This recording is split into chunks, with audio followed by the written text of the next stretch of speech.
Старт практычнай часткі праз прызму памяці. Дэлегацыя парламенцкага сходу пачала маршрут з хойнікаў. Кароткі прыпынак каля помніка смутку, жывыя кветкі да граніту і хвіліна маўчання. Гэта абавязковы пункт праграмы. Перш чым абмяркоўваць інавацыі і будучую пяцігодку, важна ўспомніць пра людзей і землі, якія 4 дзесяцігоддзі таму сталі зонай адчужэння, а сёння тэрыторыяй адраджэння.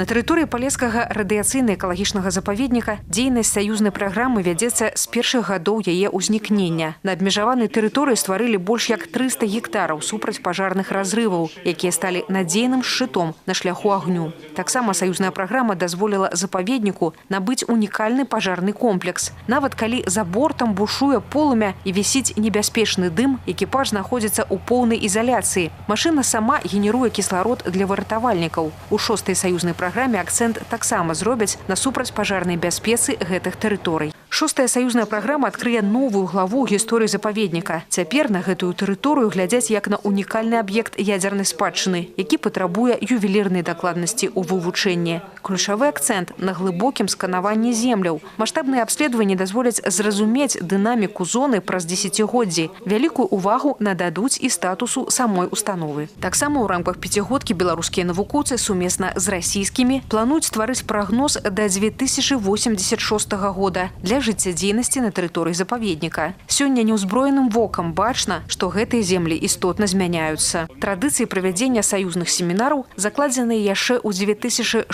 годзе, сёння знаходзяць новы сэнс. Збліжэнне законаў у сферы ядзернай энергетыкі і развіццё навуковай базы – галоўныя арыенціры для экспертаў і дэпутатаў. 5 рэалізаваных саюзных праграм ужо даказалі сваю эфектыўнасць, а цяперашнія рэкамендацыі стануць падмуркам для развіцця рэгіёнаў у новай пяцігодцы. Работа семінара завершана, але рэалізацыя намечаных планаў толькі пачынаецца.